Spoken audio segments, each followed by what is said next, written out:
You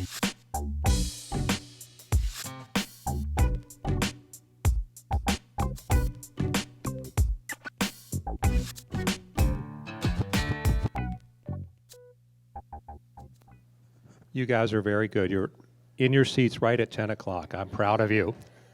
We usually don't behave this well. Welcome, everybody, to our first Seadog series of the season. We have Dr. Molly Mitchell from VIMS here. If you haven't figured out already, our restrooms are over there, coffee and donuts over to your left. Let me read you a little CV about Dr. Mitchell. It's pretty impressive. All right, Dr. Molly Mitchell is a research assistant professor and the program director of the Master of Arts program at the Virginia Institute of Marine Science. Dr. Mitchell is a three-time William & Mary alumna. Go Tribe. Earning her bachelor's degree in biology and environmental science, her master's degree and PhD in marine science from the university. Dr. Mitchell's research focuses on shifts in coastal resources due to the interaction of sea level rise and human-driven changes. She works with decision makers and resource managers to translate research and current scientific understanding into practical recommendations. In her role as the MA program director at VIMS, she oversees the implementation of VIMS' new professional degree program. Any questions we'll take at the end. I'll turn it over to Dr. Mitchell now.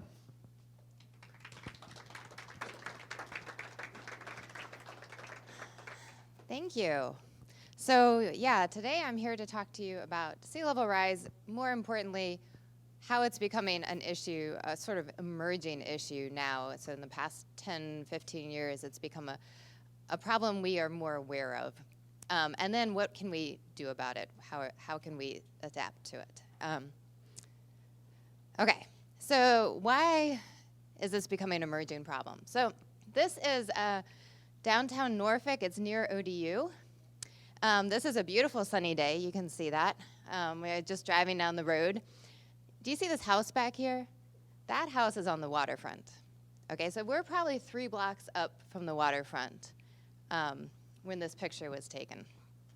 So this is what we call sunny day, or nuisance flooding, right? It closes the road down for a few hours during high tides.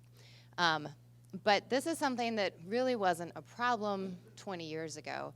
It happened really only during big storm events, that kind of thing, and is now a kind of common problem, to the point where people, look at flood forecasts before they drive to work.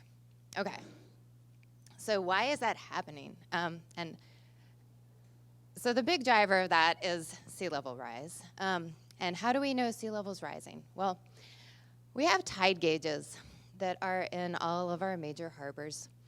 They date back to the 1800s in some cases. We have really long-term records. This is the tide gauge at Sewell's Point. The record dates back to 1928. As long as we've been measuring sea level rise, as long as we've been measuring sea level with tide gauges, it has been rising. It just used to be rising at a really slow pace. We weren't terribly worried about it. We knew it was rising, but we weren't terribly worried about it. This is impossible to see. I'm looking at this is the coastline, okay, the Atlantic coastline. And these dots indicate the rate at which sea level is rising along the coast. And Virginia, down here in Norfolk, is actually the fastest rate of sea level rise along the eastern coast. The only place that exceeds it in the United States is the Gulf Coast, the Louisiana, Mississippi area. Okay, so we've gotten ourselves into a bit of a problem with sea level. Let me go back one. I skipped ahead too far. Okay, a little bit of a problem with sea level and how we use the coastline, and I'm going to explain to you how we got there. So this is a record. This is from tide gauge data, and it's a record of how often Ghent floods per year. Okay, this was compiled by a colleague of mine, Dr. Larry Atkinson at ODU. And what we can see, so this is 1928, it's the beginning of the record, and this goes through 1958 right now. So what we can see is that the early part of the century, so this is 50 hours of flooding there. So, I mean, the early part of the century, we got very little flooding. So again, it's big storm events coming through. And in fact, in that entire time period, 1928 to 1958, we only have 2 years where we have more than 48 hours of flooding in a year. Okay, so equivalent to 2 days worth of flooding, basically. So we're not terribly worried about flooding in downtown Ghent at this point, and we build a lot of infrastructure. We put in roads, we put in houses, right? It's not a big deal. Okay, so we move forward to 1985, and what we see is that although you can kind of tell that flooding's happening more often, right? It's still not a big deal. From 1928 to 1982, we have only 7 days where flooding exceeds 48 hours. And 1 year at the very end of the record, okay, where it exceeds 72 hours. But it's not a terrible, it's not really still terrible. Okay, so we continue to build malls, we build houses, we build roads. Okay, what we did not expect was this. Okay, so this was that really bad year at the end of 1985, right? And now this is like looking like a pretty good year. So for reference, this was a typical year before 1960, is that blue line going across the bottom. That's a typical amount of flooding we would expect. This is the worst year before 1985. Okay, so all of this end of the record was unanticipated, okay? But a big, big problem. Okay, so what's driving it? So there's a lot going on in Virginia. Virginia's a complicated place. There's a reason why sea level is rising so much faster here than everywhere else. Okay, so we have our global processes. These affect the entire globe. Although I'm going to talk about, they don't affect the entire globe in exactly the same way everywhere. But these are big processes. So one of them is called steric change. And what this is when water heats up, the molecules start to move faster. And as they move faster, they take up more space. So this is the same principle that makes a pressure cooker work. Okay, so the water gets hotter, it takes up more space. But in our oceans, what it means is as ocean temperatures go up, the oceans actually expand, so they take up more volume. The other one, the one you hear about more often in the news, but not necessarily the more important one, is called eustatic change. And this is ice sheet melting, glacier melting, that kind of thing. So it's actually water that was stored on land contributing to the ocean. So this is Greenland and the change in ice in Greenland. This is the big one you hear about in the news a lot. One of the ones you don't hear about, but is actually also an important process, is when we take water from underground reservoirs and we use it in our houses, we return it to streams. Those streams run into the rivers, and then it goes out into the ocean. So we've taken water that was stored underground on land, and we've returned it to the ocean. So there's a lot of ways in which this eustatic process contributes to sea level rise. This is, though, one of the ways, this is a process which is accelerating, and so that is part of what's driving the acceleration in sea level. So that's one of the reasons it's rising faster. And the reason that's happening is if you think of ice melting, right? If you think of a bourbon ball, right? We put a bourbon ball in our drink because we don't want it to melt very fast. We don't want to contribute a lot of water to our drink. A big volume, a small surface area, big volume piece of ice melts slowly. And that's what glaciers used to be, big volume, small surface area. As they melt and they get cracks in them and they turn into smaller and smaller pieces of ice, then you get like crushed ice effect in your drink, right? Where it melts very, very fast. Small volume, big surface area. So it now takes less temperature change to get the same melt of ice in the glaciers. Okay, so these are our big global processes. But like I said, they don't actually affect the entire world in exactly the same way. So we have global mean sea level, so average sea level around the globe is coming up 3.2 millimeters a year. For reference, in Virginia, it's coming up 5.6 millimeters a year. So quite a bit higher. This is a map of the Earth. I said we got most of our information from tide gauges. This is a map of the oceans around the Earth, taken from satellite altimetry, which is a shorter record, but it allows us to look at places in the middle of the ocean where there's no tide gauge. So what we can see is that this is kind of the average color here, okay? We can see there's a lot of places that's coming up 3.2 millimeters a year. But we also have places that are coming up 8 to 10 millimeters a year. And we have places out here that is actually falling about 3 to 4 millimeters a year. So we don't have an even distribution, and this is due to ocean circulation patterns, atmospheric pressure systems. So there's not an even distribution of sea level rise around the world. In addition to which, so this is the ocean surface, right?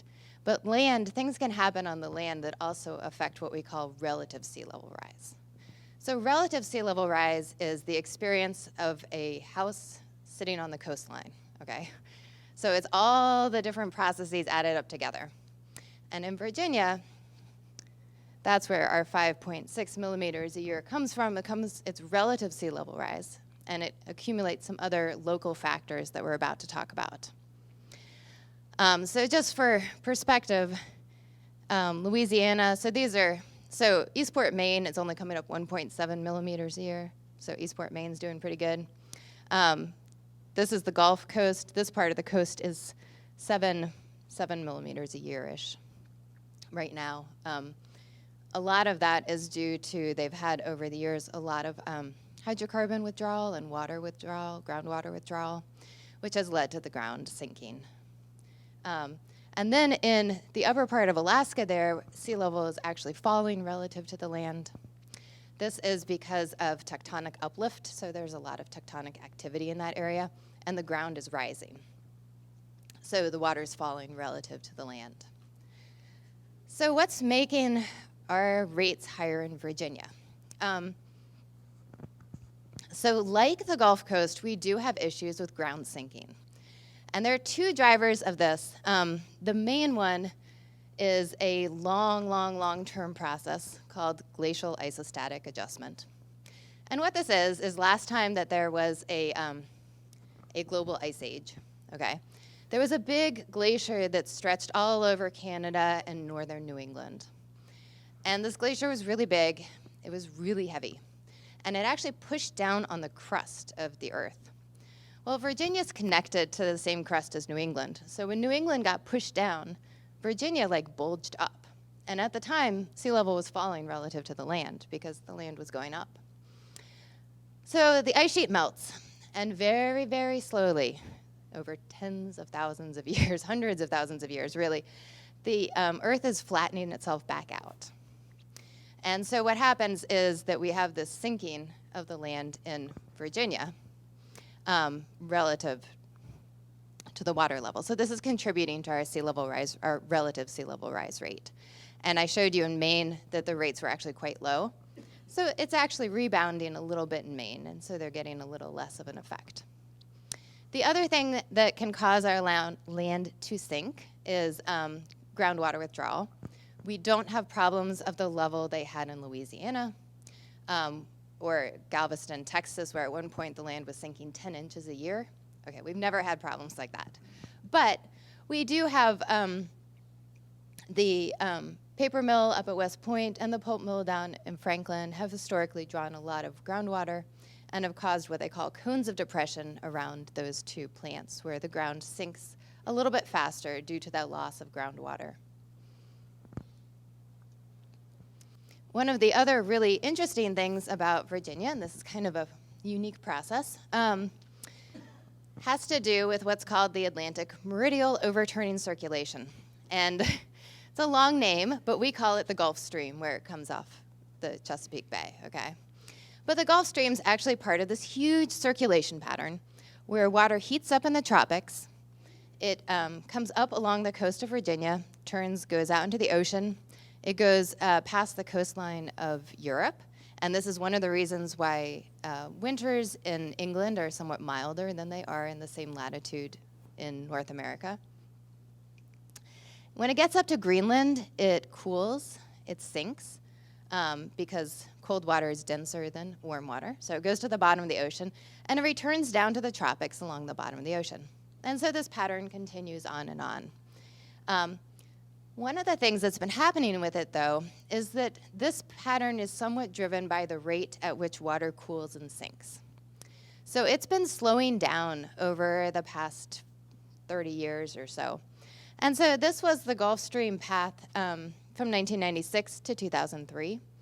And as it's slowed down, it's also moved offshore. And so this is the more recent path that it's taken. So it doesn't look like a huge big deal, but it has a complicated effect. Okay, so before we get into this diagram, I want you to just think about something for a minute, okay? So imagine you're stirring a cup of coffee. And if you stir really slowly, nothing much happens. But if you stir fast, you set up a gradient with a little kind of whirlpool where there's a dip in the middle of your cup and the coffee's higher on the edge of the cup, okay? So the speed at which water moves can actually affect the distribution across the surface, okay, the slant of it, the gradient of it. And that is true in the ocean, just like it is true in your coffee cup. Ocean is not a coffee cup, it is not driven by people stirring it, but the principle is the same. And so what's happened is, so this is a cross-section, this is actually a graph. This is a cross-section of the Gulf Stream, the height of the Gulf Stream. So if you go offshore and you're in the Gulf Stream, you're actually higher up than the other water surface and the water surface near the coast. There's actually a bulge in the ocean there. But as it slowed down, that gradient has released. And that bulge has gotten a little bit lower, and you can see it's moved offshore. It's a little bit lower. So it used to be, as it went past Virginia, it actually pulled water away from Virginia and created this bulge. And as it's relaxed, that's allowed water to go further back up the coastline, so further inland. So this is kind of a complicated process, but it is an important component of what's going on in Virginia.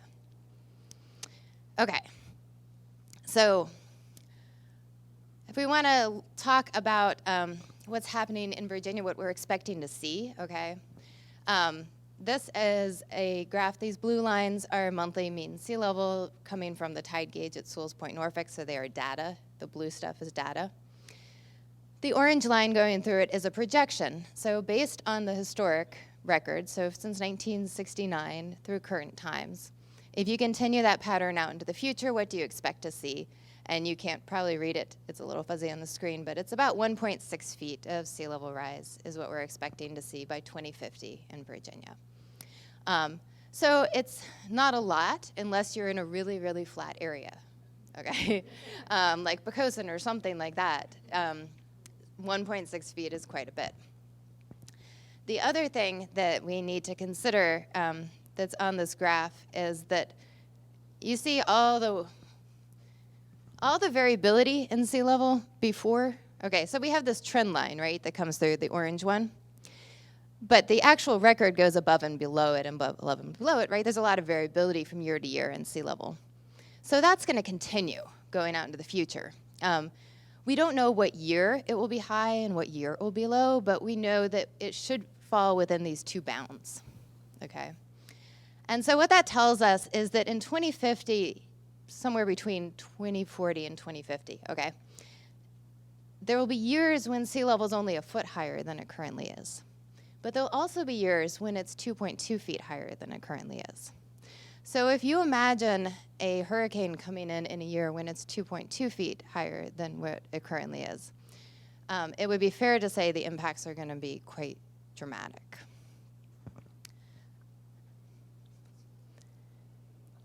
Okay, and just to show you how this compares to other areas around the bay, that's Baltimore, Maryland at the far end of the graph, Annapolis, Maryland, Solomons Island, Maryland, Yorktown, Virginia, and Norfolk. So you can see that as you were to move up the bay from Norfolk, the rate of sea level rise, which is what the green bars are showing, the rate of sea level rise is a little bit slower. So you have more ocean influence at the mouth of the bay, right, and more riverine Susquehanna influence up in Baltimore. You don't get quite the rate of sea level rise. The projections aren't terribly different.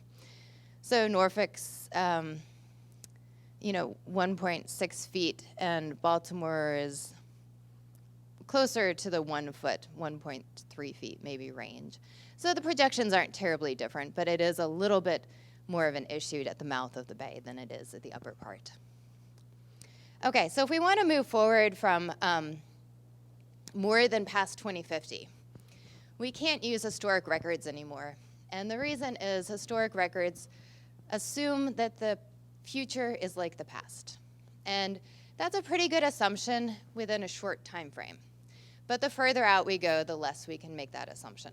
So if we want to move out past 2050, we need to use global climate models. So global climate models are scenario-based. So they're asking a question, what if? What if the temperature rose this fast? What if the ice sheets melted this fast? Okay.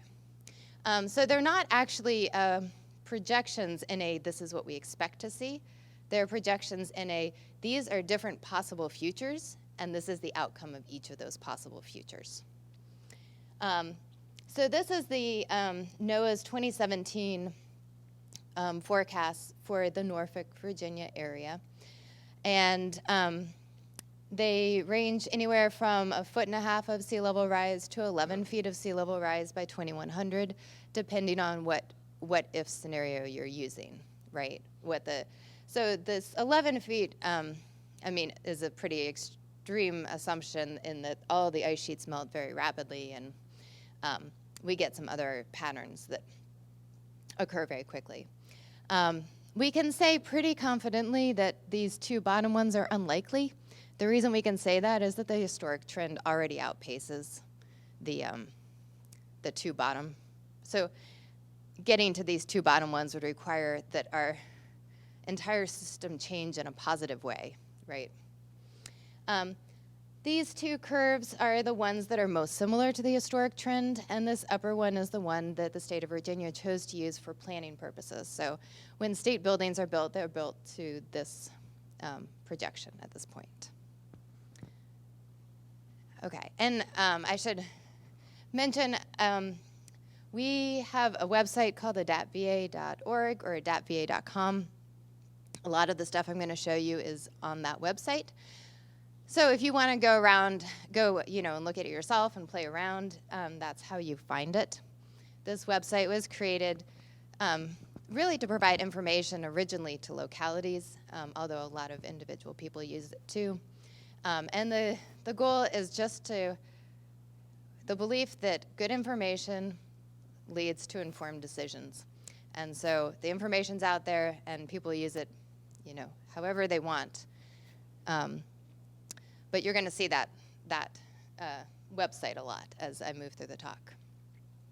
Okay, so what's really difficult about having these different sea level rise scenarios is it's hard to plan, okay? So people can maybe we can say, well, in 2050, if it's 1.5 feet higher, okay, we need to all build our, bottom floor elevation 1.5 feet higher, okay? But if we say, well, what is it going to look like under any of these? So these are 4 different scenarios, sea level rise scenarios. In the near term, it doesn't matter that much. Okay, so this is Gloucester County.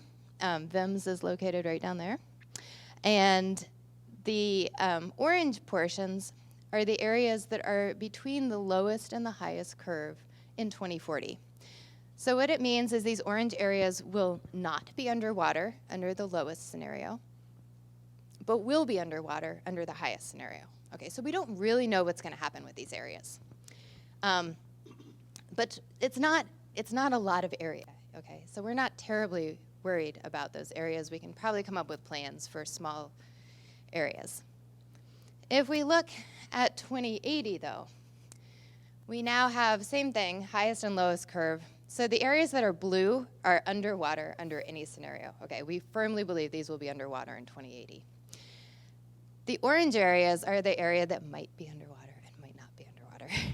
This makes decision making really difficult. I mean, what does Gloucester do? Do they not do any building and economic activity in this area because it will go underwater?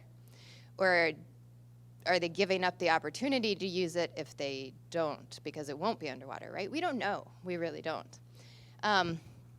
So what can we say confidently? We can confidently say, if we look at our best case scenario, so lowest water sea level rise, and our worst case scenario, we can say that there are areas here, these orange ones, where it doesn't flood under any scenario. So we can say, hey, these are good areas to, look at for development or something. We won't expect it to be underwater. This is in 2050.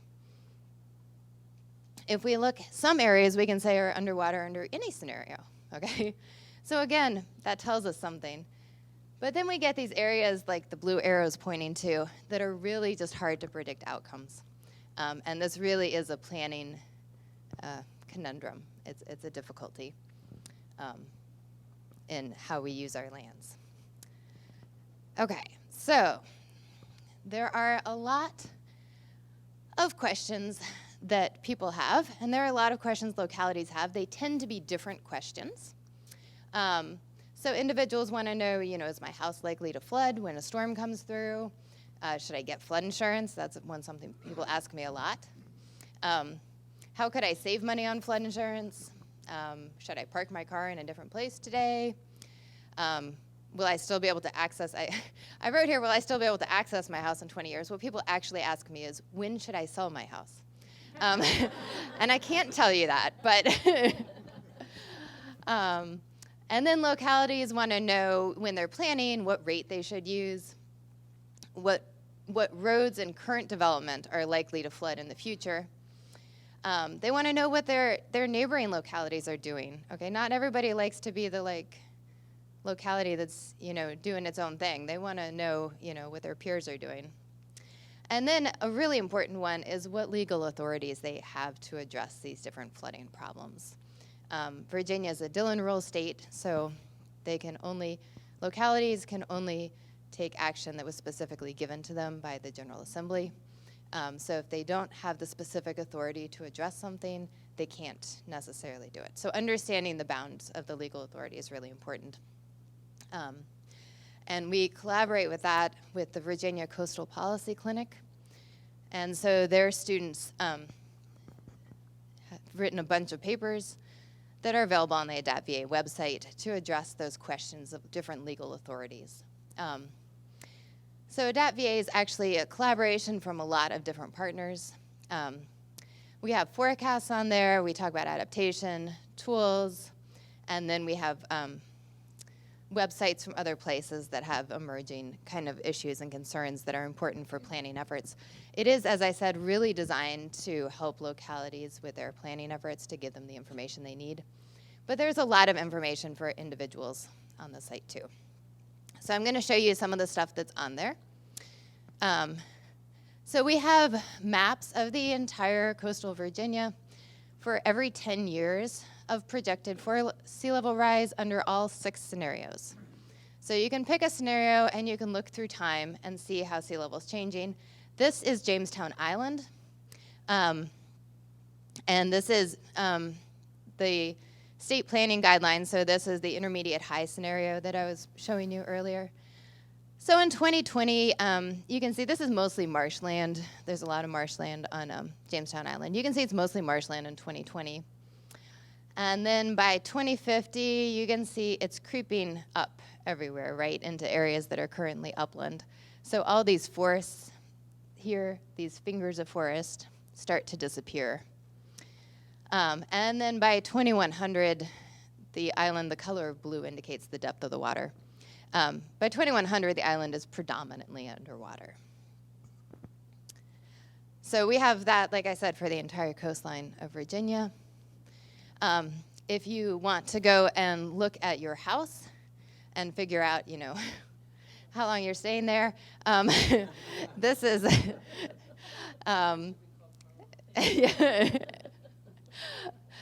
so this is a tool. So it shows you sea level rise. You can click through on the bottom, okay, and it tells you, it maps projected sea level.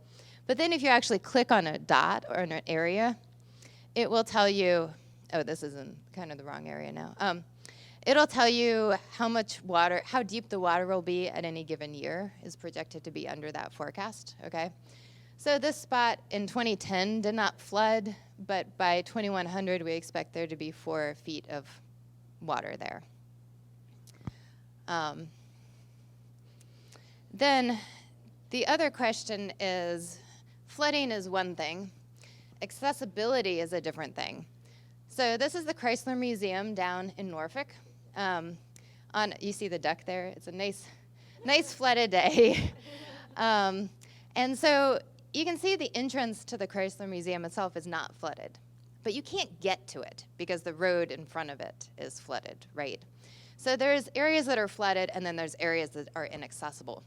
And this is really important when we're talking about roadways.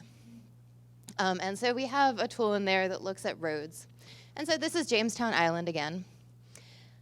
And what happens, okay, so the different colors indicate that the purple is areas that go underwater at less than a half meter, so 1.5 feet of water, of flooding. This road goes underwater. But it's okay, so this loop is actually still accessible from the other side, okay, until the water levels reach 1 meter of flooding. And then this loop becomes inaccessible. And then at some point, so about 2.5 meters of water, the bridge goes underwater and you can no longer access anything on the island, right? So there's differences between necessarily a street may not entirely go underwater, but we know we can't get emergency managers in and out when the water levels get too high because the accessibility is cut off. Okay, we have information on there about flood insurance. So these are FEMA flood maps. The color indicates the flood zone that you're in. So the red is an X flood zone. That means you don't need to buy flood insurance. The A, the AE, the VE, all those areas are areas that are within the 100-year floodplain. And so if you're getting a mortgage, you're required to get flood insurance along with that mortgage. However, one of the things I want to point out is from a regulatory perspective, this floodplain is taken very, very seriously.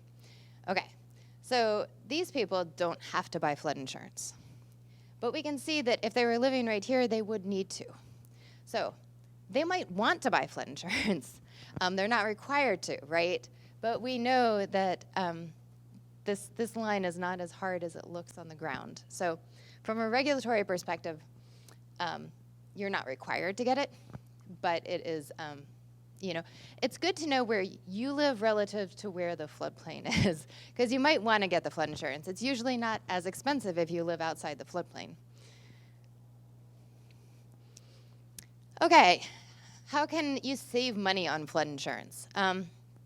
So really the only way to save money on flood insurance is through actions taken by your community, your locality typically. So this is called the Community Rating System, and it's a voluntary program for localities under the National Flood Insurance Program. And what it does is the locality gets credit for good planning, okay? So if it moves its, changes an area, maybe it was zoned for high development right on the waterfront, and instead it decides to make an open space park area on the waterfront and move the high development inland a little bit, then they can get credit for that. Every time you get credit, you can move in the class rating.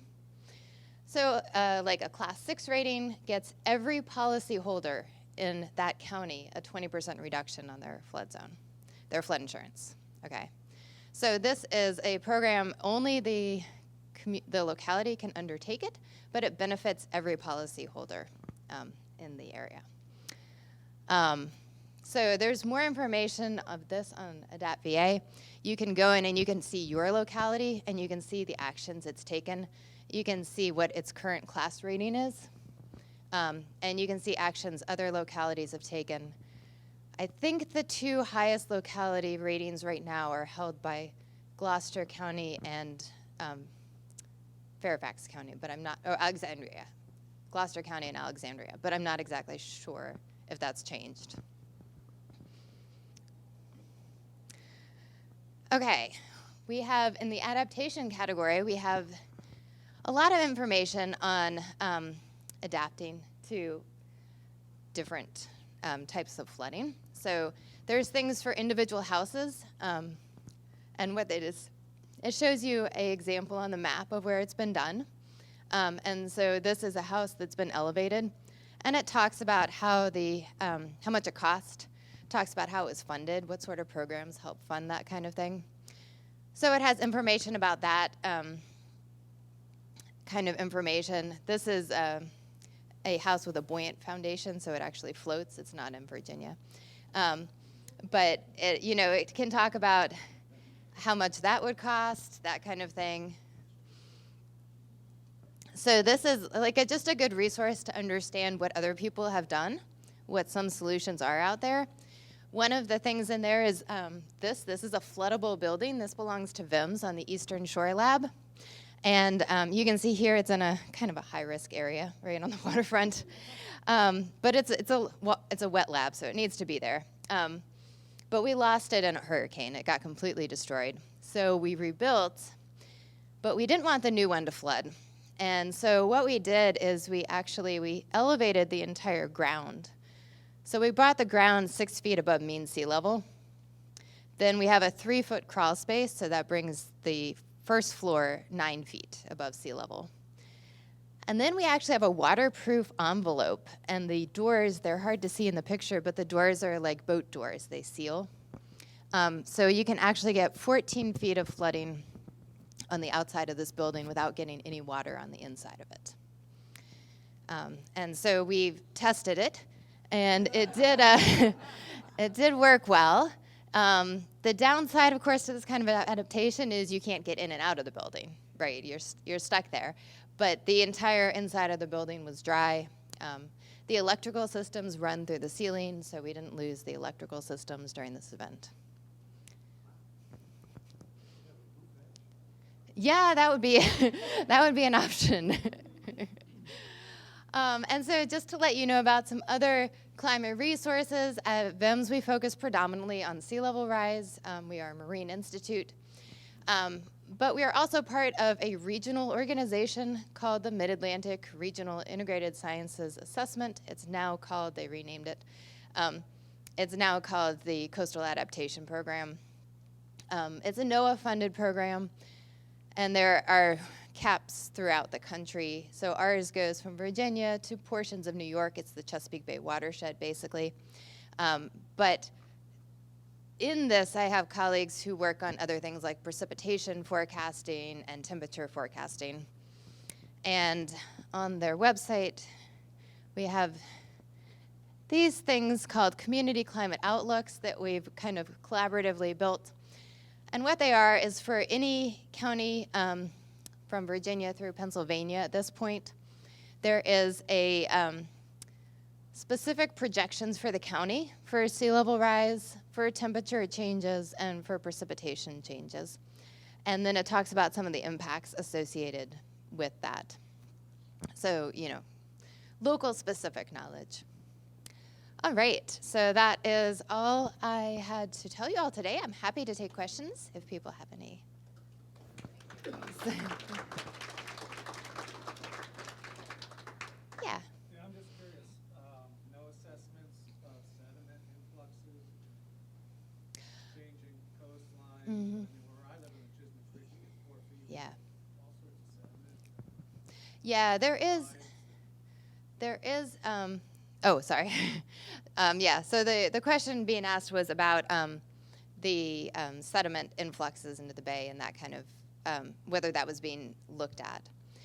So we do have a model at VIMS called the schism model that is capable of moving sediment around in the bay. At the moment, we run the schism model, we actually run the schism model daily to do 36-hour forecasts of water levels, but it doesn't currently include the sediment. So it's capable of doing that, but it's not something that we've incorporated into it at this point. Yeah. Yes. At what point the local governments do this, or are they thinking about berms and or just buy out these areas? Like Yeah. Park, they're relatively small areas. I don't want to take business away from Carla, but these are local real estate. Okay. Yeah, so Yeah. Yeah, so the berms question is a good one. It has definitely urban areas. So like Norfolk is seriously planning to put in a flood wall. Richmond already has a flood wall. Definitely the urban areas are considering barriers and that kind of thing. The problem in Virginia is that we own property down to the water's edge, right? So most of the property you would put a berm on is privately owned. So if you come someplace like York County, in order to put in a berm, the locality would have to acquire all the rights to the waterfront area. So that's not something most localities are looking at. Now, your other question was about buyouts, and that is actually under the community rating system. That is a activity that can get you points, is to do buyouts.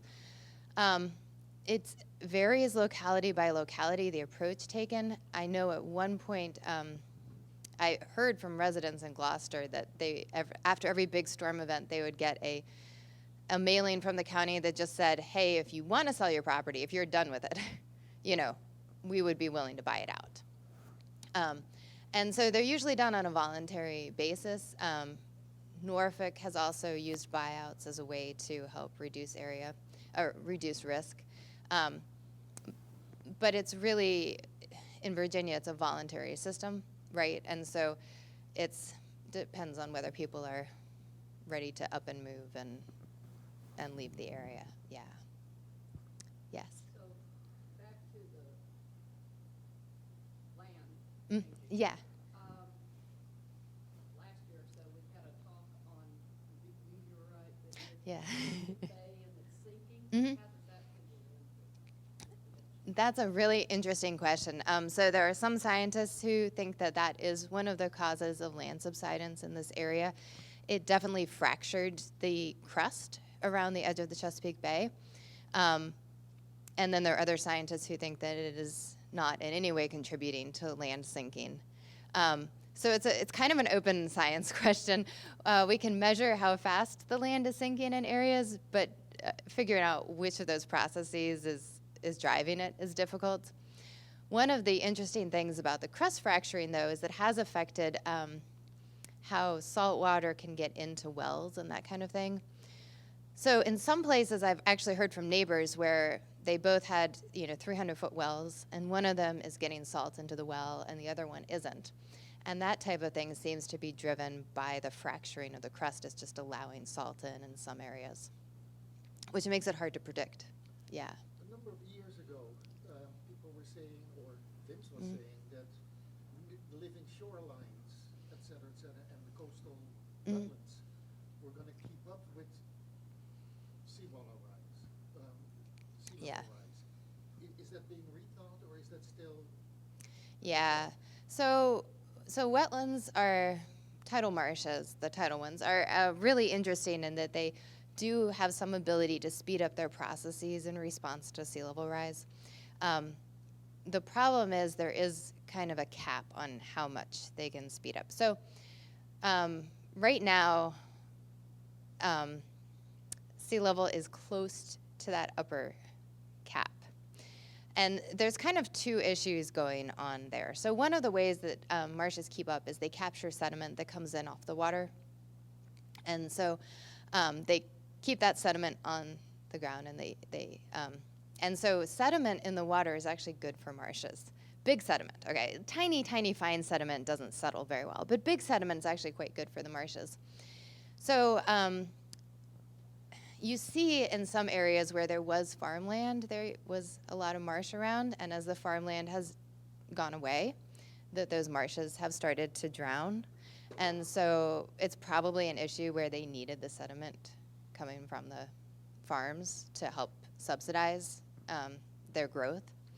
The bigger problem to me is that sediment is good for marshes, it is bad for oysters, and it is bad for finfish.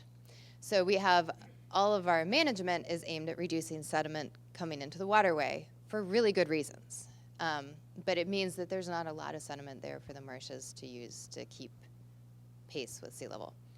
So we're approaching a a limit, a rise limit, which is difficult for them anyway, and there's no extra supply. So there is a lot of interest in things like thin layer disposal, where they take dredged sediments and then they spread them thinly over the surface of a marsh. So they're artificially adding that sediment into it. So there's some interest in using those for management tools. Yeah. Yeah.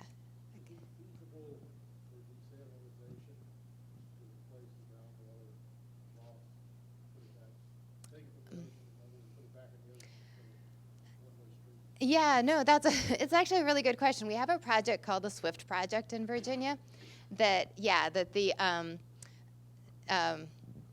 Hampton Roads Sanitation Department is taking wastewater and they are treating it to a drinkable, a potable level, and then they're re-injecting it. They have what they call injection wells, and they're re-injecting it back into the aquifer. And that actually has slowed the subsidence around Franklin substantially. And so there's interest in expanding that. I mean, candidly, subsidence isn't our biggest issue in Virginia. It's a contributing issue. The ocean processes are probably a bigger driver.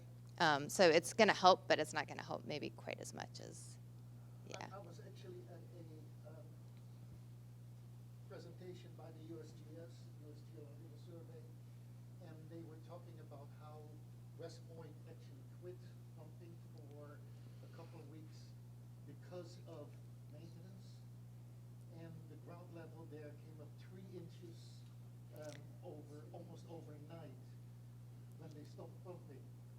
So everybody in West Point became 3 inches taller all of a sudden. It's really, I mean, subsidence because of pumping was so dramatic over there. So it kind of got the idea.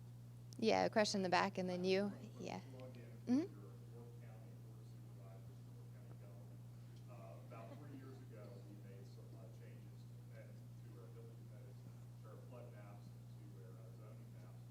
And it encompassed, I want to say that the community standards, I want to say the lower number Mhm. better.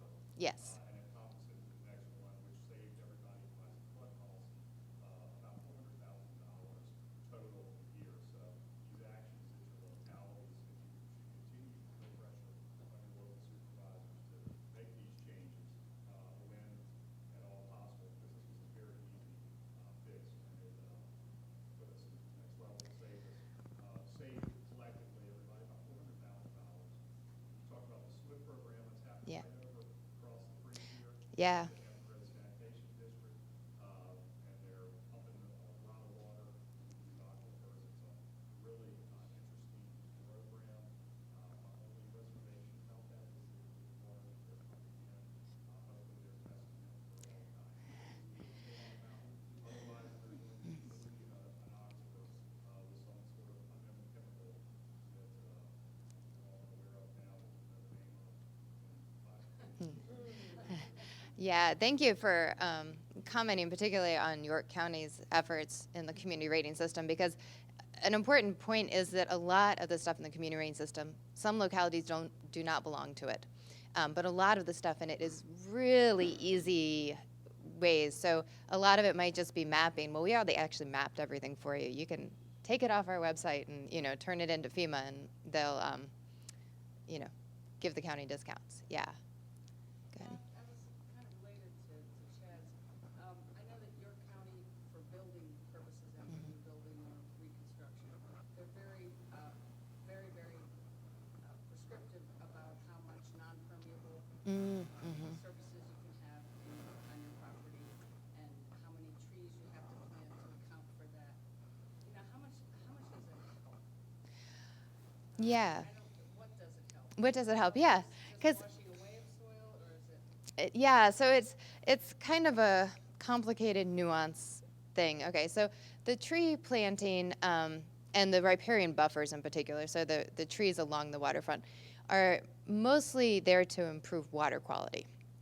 They're not actually there to deal with flood effects. However, they will reduce wave energy during a big storm event. So if you're in an area where big waves tend to come through, those trees will break up the wave energy. They're not going to reduce the water height, but they'll break up the wave energy. So the buffers are predominantly to protect the water quality, to keep nutrients and sediment out of the water. I guess I'm talking about property that's quite elevated, not right on the shore. Oh. but elevated. Yeah, so a number of the counties, the Chesapeake Bay Act allows you to do, in addition to riparian buffers, to do management areas. Okay, so these are areas where they're not waterfront, but they are still, contributing. And so again, that is to a large extent it's more connected to the water quality issue and to reducing runoff of things like, when your water runs off your roof, it takes all the chemicals that are in the roofing along with it. And so one of the ways you can reduce, and when it runs off your lawn, it takes the fertilizers and the pesticides and the herbicides along with it. And one of the ways to protect the waterway is, because all that goes into either a ditch or a storm sewer system, is to try and treat it before it gets into the actual waterway. Yeah. And I guess just one other point, Mhm. and that is, and this is our county specific, so I don't Oh, yeah. know how much this extends to other places in Virginia, but, when there have been floods and hurricanes and neighborhoods, and I'm speaking specifically about mine, decided we could all get together and really build up the riprap along the shoreline, which we did. The property taxes increased because you were improving the property. Oh, interesting. To me, it should have been, you're doing something to protect the environment on your own property. So you didn't have all this washing of, soil and stuff into the bed. So it's I don't know. Yeah. That always just seemed kind of ridiculous to me. Yeah, I know each locality handles property taxes a little bit differently and how they calculate them. So yeah, this is interesting. We want to encourage people to do those things. An incentive is very helpful, to say do it and you get a rebate on the money you spent or something, your insurance decreases or whatever. Right. Yeah, do we have any other questions? No? All right, well, thank you guys. You've been a great audience. Thank you very much, Dr. Mitchell. One more round of applause, Dr. Mitchell and VIMS. All right, Carla, you want to come up? Turn this to you. Thank you, Dr. Molly Mitchell. We at the Seaford Yacht Club are going to be donating a book in your honor at the York County Library.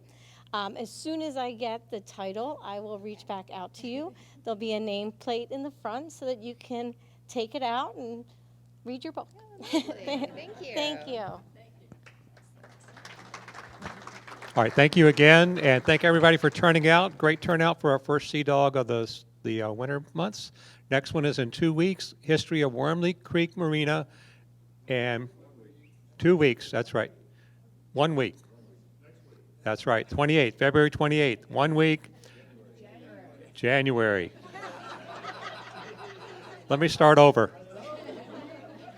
Okay, in 1 week, January 28th, there'll be the next Seadog series of History of Wormley Creek and the Marina by Billy Reiser. Hope to see y'all then.